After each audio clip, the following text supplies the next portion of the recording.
Sabe, pues, y entiende, que desde la salida de la orden para restaurar y edificar a Jerusalén hasta el Mesías príncipe, habrá 7 semanas, y 62 semanas, se volverá a edificar la plaza y el muro en tiempos angustiosos. Y después de las 62 semanas se quitará la vida al Mesías, mas no por sí, y el pueblo de un príncipe que ha de venir destruirá la ciudad y el santuario, y su fin será con inundación, y hasta el fin de la guerra durarán las devastaciones. Daniel 9 versículos 25 y 26. He estado viendo las noticias estos días y veo como la situación en Medio Oriente está hecho un polvorín. El final de este versículo 26 de Daniel 9 me pone a pensar porque dice, y hasta el fin de la guerra durarán las devastaciones. Hoy deseo hablar del fascinante libro de Daniel, voy a analizar la intrigante profecía de las 70 semanas. Para tal motivo voy a tomar información de un artículo cristiano muy bien elaborado. Comienzo diciendo que al comenzar el capítulo 9 Daniel está orando. También quiero recalcar que las profecías de los acontecimientos del fin en este libro se repiten en varios capítulos comenzando con Daniel capítulo 2. En los versículos anteriores Daniel había estado orando por su pueblo.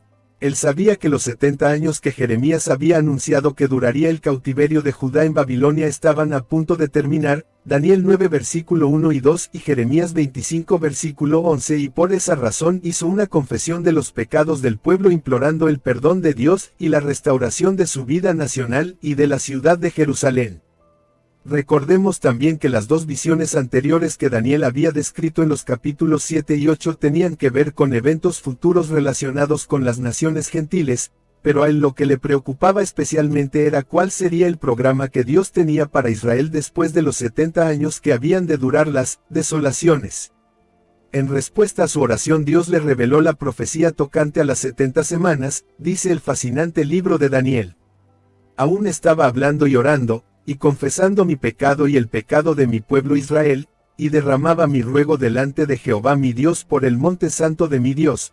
Aún estaba hablando en oración, cuando el varón Gabriel, a quien había visto en la visión al principio, volando con presteza, vino a mí como a la hora del sacrificio de la tarde. Y me hizo entender, y habló conmigo, diciendo, Daniel, ahora he salido para darte sabiduría y entendimiento. Al principio de tus ruegos fue dada la orden, y yo he venido para enseñártela, porque tú eres muy amado. Entiende, pues, la orden, y entiende la visión.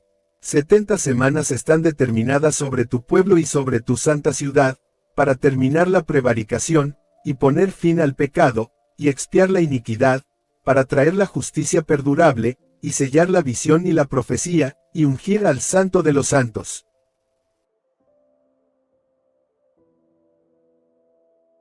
Sabe, pues, y entiende, que desde la salida de la orden para restaurar y edificar a Jerusalén hasta el Mesías príncipe, habrá 7 semanas, y 62 semanas, se volverá a edificar la plaza y el muro en tiempos angustiosos. Y después de las 62 semanas se quitará la vida al Mesías, mas no por sí, y el pueblo de un príncipe que ha de venir destruirá la ciudad y el santuario, y su fin será con inundación, y hasta el fin de la guerra durarán las devastaciones. Y por otra semana confirmará el pacto con muchos, a la mitad de la semana hará cesar el sacrificio y la ofrenda. Después con la muchedumbre de las abominaciones vendrá el desolador, hasta que venga la consumación, y lo que está determinado se derrame sobre el desolador. Daniel 9 versículos 25 al 27. La respuesta a la oración de Daniel no se hizo esperar. Aún estaba hablando en oración, cuando el varón Gabriel, a quien había visto en la visión al principio, volando con presteza, vino a mí como a la hora del sacrificio de la tarde. Dios envió al ángel Gabriel, que aquí se presenta bajo el aspecto de un varón, para decirle que su oración había sido escuchada, y para explicarle el plan de Dios para el futuro de Jerusalén, el santuario y el pueblo de Israel. Es interesante que Gabriel llegó a donde estaba Daniel, a la hora del sacrificio de la tarde, porque realmente durante su cautiverio en Babilonia los judíos no podían ofrecer sacrificios, ya que estaban lejos de Jerusalén, y además, el templo había sido destruido.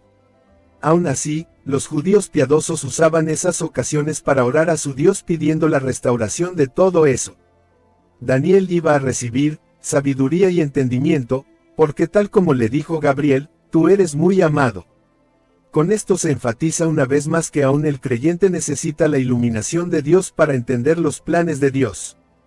En primer lugar debemos notar que Gabriel le explica a Daniel que una serie de 6 bendiciones vendrían sobre Israel después de un periodo de 70 semanas. Y antes de que nos detengamos a considerar la duración precisa de ese periodo, es importante que veamos la descripción de estas bendiciones. Notamos que las 3 primeras tienen que ver con el fin del pecado, para terminar la prevaricación, y poner fin al pecado, y expiar la iniquidad. Y aunque los judíos de los tiempos de Jesús no prestaron ninguna atención a la necesidad que tenían de ser perdonados de sus pecados, sin embargo, ese fue el principal propósito de la primera venida de Cristo. Las 3 últimas bendiciones se relacionan con el establecimiento del reino de Cristo en esta tierra, para traer la justicia perdurable, y sellar la visión y la profecía, y ungir al Santo de los Santos. Israel solo podrá disfrutar de la justicia permanente, cuando el Mesías establezca su reino en la tierra. Aunque es evidente que primero ellos mismos tendrán que ser justificados de sus pecados por medio de la fe en el sacrificio de Cristo, solo entonces todo aquello que había sido profetizado se cumplirá plenamente, por lo tanto, será el tiempo para sellar la visión y la profecía. Y será entonces también cuando el Mesías de Dios será coronado en este mundo para ser Rey de Reyes y Señor de Señores. Será el tiempo para ungir al Santo de los Santos. Es interesante apreciar que estas 6 bendiciones se corresponden perfectamente con la oración que Daniel había elevado ante Dios rogando por el perdón de los pecados de Israel y su restauración. Podríamos decir también que el primer grupo de 3 bendiciones tenían que ver con la primera venida de Cristo en la que consiguió la provisión para el perdón de todos los pecados, y el segundo grupo con su segunda venida, cuando establecerá su reino visible en esta tierra. Pero desgraciadamente Israel sigue en un estado de incredulidad y el pleno cumplimiento de estas profecías, tal como le fue explicado a Daniel, no tendrá lugar hasta la segunda venida de Cristo.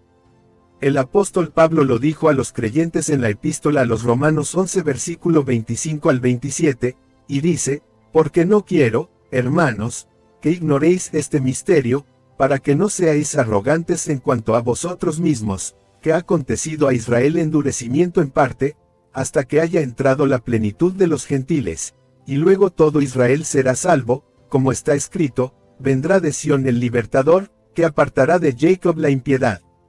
Y este será mi pacto con ellos, cuando yo borre sus pecados.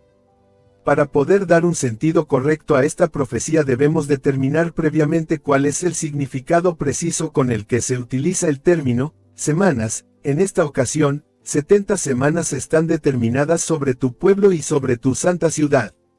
En primer lugar surge la cuestión de si hemos de interpretar este período de forma literal o simbólica. Y en respuesta a esto, parece evidente que salvo que las 70 semanas hagan referencia a un periodo de tiempo específico, de otro modo la profecía no tendría ningún significado y nos dejaría en la misma situación que si no nos hubiera sido dada. La segunda cuestión a considerar tiene que ver con la duración del término, semana.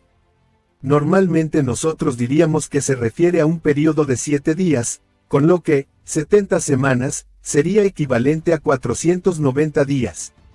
Sin embargo, debemos tener en cuenta que en la Biblia una semana no siempre se refiere a un periodo de 7 días. Por ejemplo, cada 7 años había un año sabático, y 7 semanas de años conducían al año del jubileo. Eso lo vemos en Levítico 25 versículo 1 al 12. Los judíos estaban familiarizados con este concepto, y para ellos era tan normal una semana de 7 días como de 7 años. Al fin y al cabo, la palabra hebrea para designar una semana significa 7 o hecho de 7. Y por otro lado, también era frecuente que Dios asociara días con años.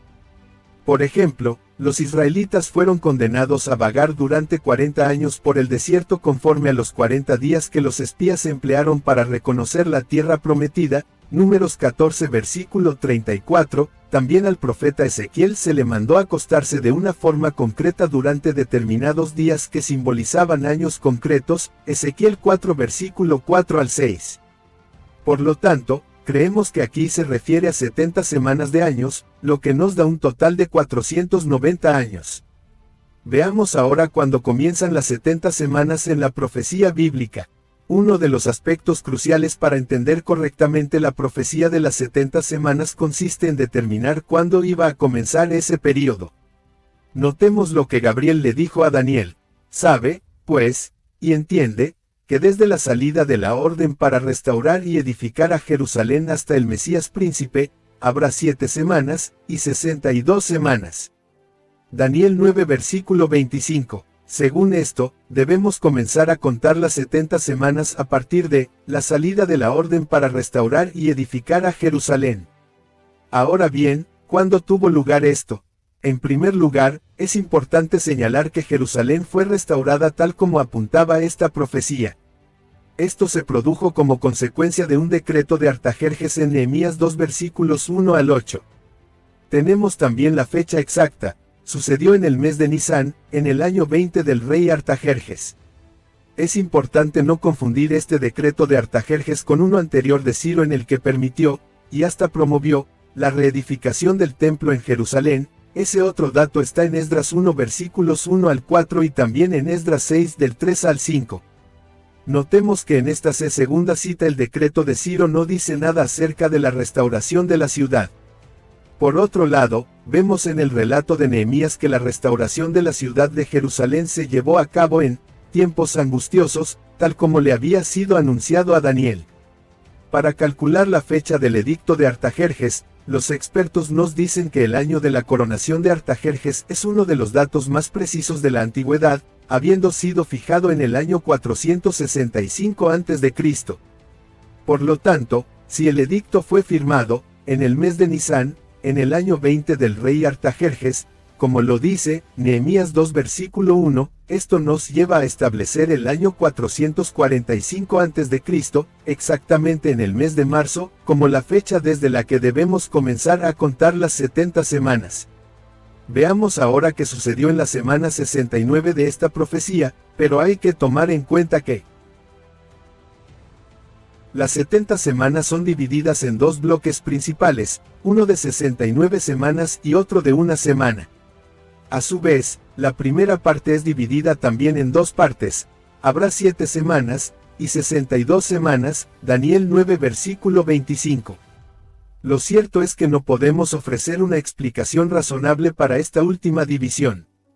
En cuanto al primer período de 69 semanas de años, equivaldría a 483 años, y se nos dice que duraría, hasta el Mesías príncipe, cuando se quitará la vida al Mesías, mas no por sí. Ahora tenemos que determinar la fecha exacta en la que Cristo murió, para lo que el Nuevo Testamento nos ofrece algunos datos que no son de gran ayuda. Sabemos que el Señor comenzó su ministerio público, en el año 15 del imperio de Tiberio César, siendo gobernador de Judea Poncio Pilato, y Herodes tetrarca de Galilea, y su hermano Felipe tetrarca de Iturea y de la provincia de Traconite, y Lisanias tetrarca de Abilinia, y siendo sumos sacerdotes Anás y Caifás, Lucas 3 del 1 al 2. Con todos estos datos los historiadores no tienen grandes problemas para fijar esta fecha en el año 29 después de Cristo. Si tenemos en cuenta que el ministerio del Señor duró 3 años y que terminó en la Pascua judía, podemos concluir que esa fecha sería el año 32 de nuestra era, concretamente en el mes de abril. Pero ahora nos encontramos con un problema, porque desde el año 445 a.C., cuando Artajerjes firmó el decreto, hasta el año 32 después de Cristo cuando murió Cristo, pasaron 477 años y no 483, 69 semanas de años, como sería de esperar. Pero aquí debemos tener en cuenta un detalle importante. Los años bíblicos o proféticos no eran de 365 días como los nuestros, sino de 360. Comprobar esto es fácil. Por ejemplo, en el libro de Apocalipsis las expresiones 42 meses y 1260 días se usan como equivalentes. Lo podemos ver en Apocalipsis 11 versículo 2 y 3, en Apocalipsis 12 versículo 6, y en Apocalipsis 13 versículo 5, lo que nos da a entender que los meses eran de 30 días exactos, y los años serían de 360 días. Por lo tanto, Si multiplicamos 477 años por 365 nos da un total de 174.105 días, y si este resultado lo dividimos por 360 días tendremos 483 años, que son exactamente los que Daniel había profetizado. Y los pocos días de diferencia que se observan son los que hay desde el mes de Nisán, marzo, cuando se promulgó el decreto de Artajerjes, y los primeros días de abril cuando Jesús murió en la Pascua del año 32 después de Cristo. Así pues, la exactitud de la palabra es asombrosa una vez más. Para una explicación más detallada recomendamos el libro de Sir Robert Anderson titulado, El príncipe que ha de venir. En este punto hemos de prestar atención a otro detalle muy importante. Aquí tenemos un claro anuncio de la muerte del Mesías. Se quitará la vida al Mesías, mas no por sí. Otra traducción dice, será muerto y no tendrá nada. Esto serviría para enfatizar el total abandono que sufrió Cristo en la cruz, rechazado por los hombres, tratado como un criminal, y aún abandonado por el Padre. Los expertos en hebreo nos dicen también que el verbo traducido por quitar, no solo implica una acción brutal y definitiva, sino que también evoca el pacto sellado por la muerte de un animal en el sistema levítico. De este modo la profecía identificaría el sacrificio del Mesías con el nuevo pacto divino que sería sellado con su sangre y que conseguiría el perdón de los pecados y la justificación, tal como había sido anunciado antes, para terminar la prevaricación, y poner fin al pecado, y expiar la iniquidad. Ahora analizando los acontecimientos que ocurrieron en la semana 69, Daniel 9 versículo 26, dice, y el pueblo de un príncipe que ha de venir destruirá la ciudad y el santuario, y su fin será con inundación, y hasta el fin de la guerra durarán las devastaciones. Entre la semana 69 y la 70 parece que hay un paréntesis en el que tienen lugar ciertos acontecimientos importantes para Israel. En primer lugar se nos habla de un pueblo, del que vendrá un príncipe. Para identificar de quién se trata es importante que veamos qué es lo que va a hacer, destruirá la ciudad y el santuario. Podría referirse a la descripción del juicio que vendría sobre la generación que rechazó al Mesías. Históricamente, el pueblo que asoló la ciudad de Jerusalén y destruyó el templo sabemos que fue el Imperio Romano en el año 70 después de Cristo. Por lo tanto, el príncipe relacionado con él debe ser un príncipe de este imperio. Fácilmente este personaje podría ser el cuerno pequeño de la cuarta bestia que vimos en Daniel 7 del 19 al 21, a quien le es permitido vencer al pueblo de Dios. Por lo tanto, lo que Gabriel le dijo a Daniel es que si bien su ciudad sería restaurada, como de hecho así ocurrió, volvería a ser destruida después de que el Mesías fuera asesinado, algo que también se cumplió con total exactitud. En cuanto a la destrucción de la ciudad y el santuario se nos dice que, su fin será con inundación. Esto se correspondería perfectamente con la magnitud de la destrucción que sufrió Jerusalén cuando el general Tito la arrasó en el año 70 después de Cristo, cumpliendo con total exactitud lo que el Señor Jesucristo había descrito en su sermón profético, que Jerusalén sería destruida por gentiles, Lucas 21 verso 24, también dijo que el templo quedaría desierto en Mateo 23 verso 38, y que su destrucción sería tan terrible, que no sería dejada piedra sobre piedra como dice Mateo 24 verso 2. Luego añade, y hasta el fin de la guerra durarán las devastaciones. Esto puede referirse al hecho de que Jerusalén continuará bajo un estado de guerra hasta el fin. Este período se conoce como los tiempos de los gentiles. En Lucas 21 verso 24 dice, y caerán a filo de espada, y serán llevados cautivos a todas las naciones, y Jerusalén será hollada por los gentiles, hasta que los tiempos de los gentiles se cumplan. Según lo que hemos visto hasta aquí, la destrucción de Jerusalén y su templo no tendría lugar inmediatamente después de la muerte del Mesías, sino que aún pasarían más de 30 años. Por lo tanto, la conclusión lógica es que desde la semana 69 hasta la 70, habría un espacio de tiempo en el que tendrían que ocurrir estas cosas, y que el Señor describió como los tiempos de los gentiles. Durante este periodo de dominio gentil, Israel seguirá sufriendo y el contador de las 70 semanas quedará parado. Todos sabemos cómo después de Cristo el pueblo de Israel ha sido perseguido y masacrado, pero lo que hicieron los nazis en la Segunda Guerra Mundial fue más brutal que todas las persecuciones pasadas. En este año 2024 vemos cómo Irán y sus secuaces quieren acabar con la nación de Israel, pero en el futuro viene para Israel un periodo de tiempo que se llama la angustia de Jacob. Ahora bien, tal como explica el apóstol Pablo, su actitud de incredulidad en el presente ha abierto un paréntesis que ha servido para que puedan entrar los gentiles, que en este contexto hace referencia a la iglesia, formada principalmente de gentiles.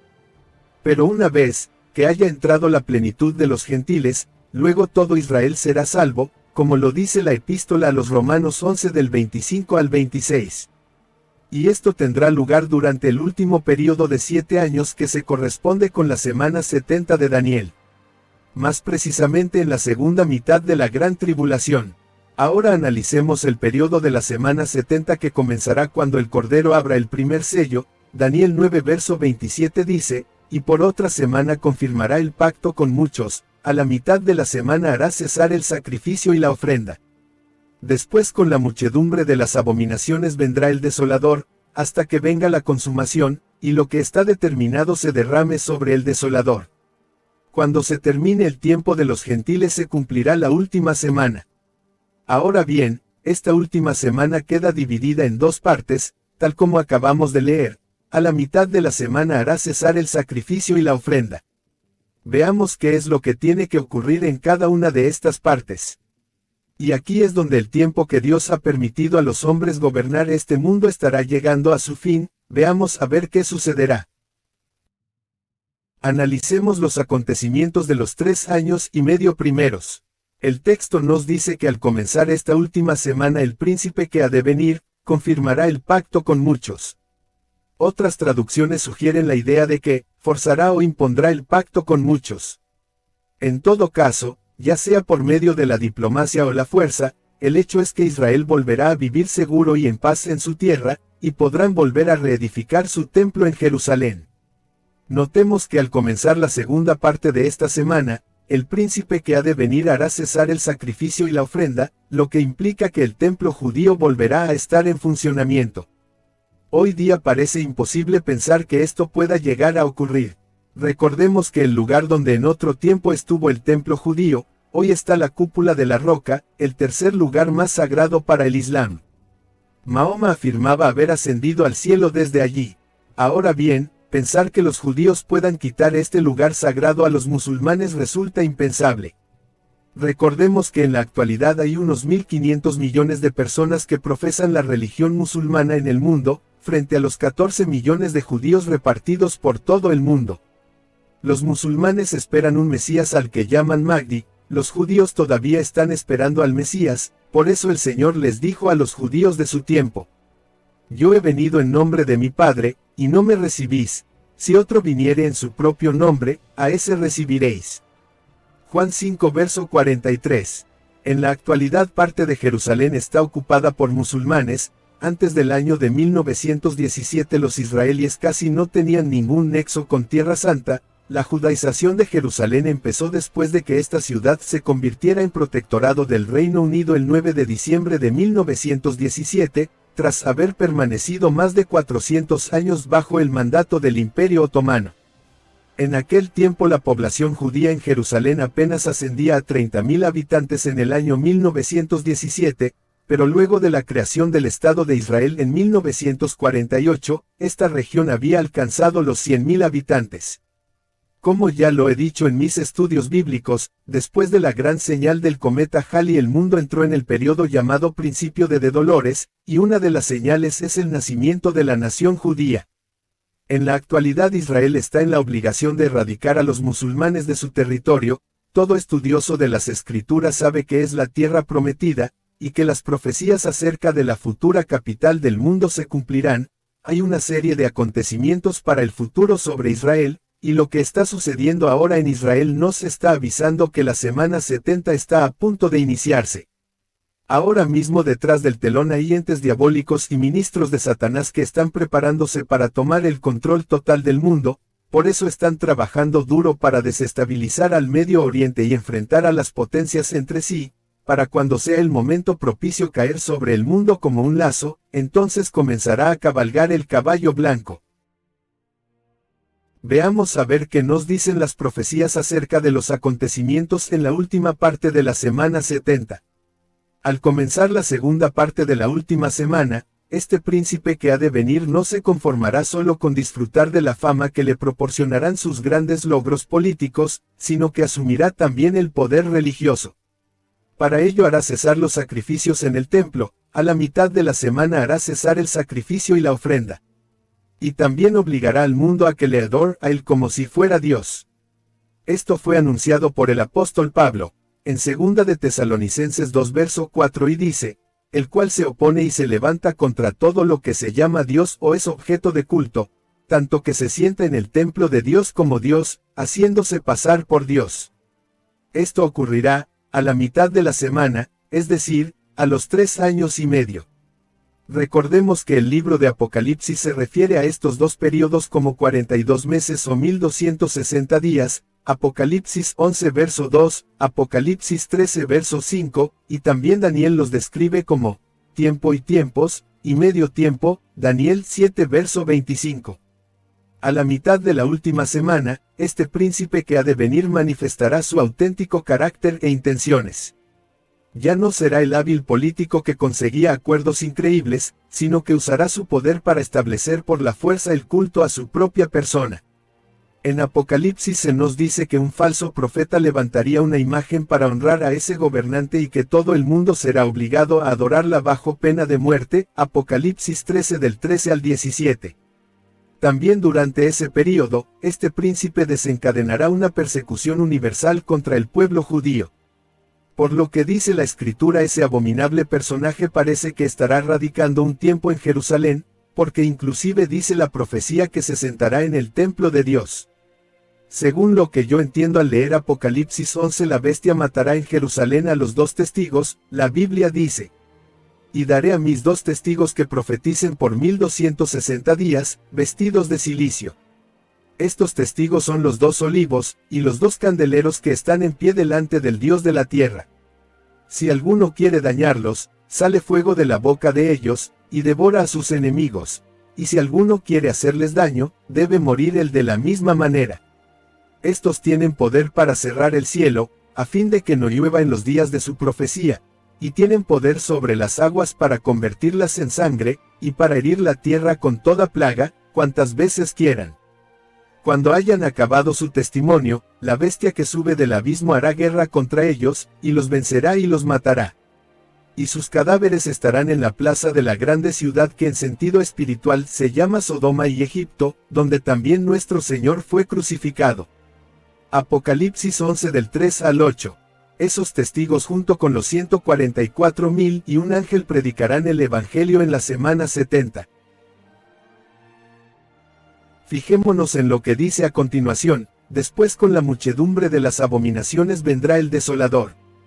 Puesto que la palabra traducida aquí como muchedumbre significa literalmente alas, este texto puede ser leído también de la siguiente manera: después con las alas de las abominaciones vendrá el desolador o la desolación. La idea en todo caso es que será un tiempo de abandono de la ley de Dios, lo que permitirá que este siniestro personaje pueda hacer su aparición sin oposición. Pero notemos que su propósito final será el de desolar a este mundo. Todo esto durará, hasta que venga la consumación, y lo que está determinado se derrame sobre el desolador. Esto se corresponde con lo que Gabriel le había anunciado a Daniel que ocurriría al final de las 70 semanas, terminar la prevaricación y poner fin al pecado, Daniel 9 verso 24. Esto ocurrirá en la segunda venida del Hijo de Dios cuando mate al hombre de pecado con el espíritu de su boca y lo destruya con el resplandor de su venida, 2 de Tesalonicenses 2 verso 8, poniendo así fin a su rebelión e iniquidad y trayendo la justicia perdurable sobre la tierra. Ahora estamos por entrar a ese terrible periodo de la humanidad. El Señor, hablando de ese tiempo, advirtió a sus discípulos y dijo: tengan cuidado, no sea que se les endurezca el corazón por el vicio, la embriaguez y las preocupaciones de esta vida. De otra manera, aquel día caerá de improviso sobre ustedes, pues vendrá como una trampa sobre todos los habitantes de la tierra. Lucas 21 verso 34 al 35. Gran parte de los creyentes están dormidos, las redes sociales, las películas y series, los deportes, el amor al dinero, los placeres y muchas otras cosas están haciendo estragos en muchos creyentes. Hoy con este corto estudio bíblico, deseo dar una voz de alarma a todos los creyentes. No olviden las palabras del Apocalipsis que dicen: ya que has guardado mi mandato de ser constante, yo por mi parte te guardaré de la hora de tentación, que vendrá sobre el mundo entero para poner a prueba a los que viven en la tierra. Apocalipsis 3 verso 10. Hablando de este tiempo dice la Biblia: la tierra será enteramente vaciada, y completamente saqueada, porque Jehová ha pronunciado esta palabra. Se destruyó, cayó la tierra, enfermó, cayó el mundo, enfermaron los altos pueblos de la tierra. Y la tierra se contaminó bajo sus moradores, porque traspasaron las leyes, falsearon el derecho, quebrantaron el pacto sempiterno. Por esta causa la maldición consumió la tierra, y sus moradores fueron asolados. Por esta causa fueron consumidos los habitantes de la tierra, y disminuyeron los hombres. Isaías 24 verso 3 al 6. En un sentido práctico, este conocimiento debe ayudarnos a comprender la importancia de los eventos que tienen lugar en nuestro mundo. A medida que nos vamos acercando rápidamente hacia el desenlace de esta era, debemos completar la tarea inconclusa de alcanzar a los perdidos con el Evangelio de la Salvación.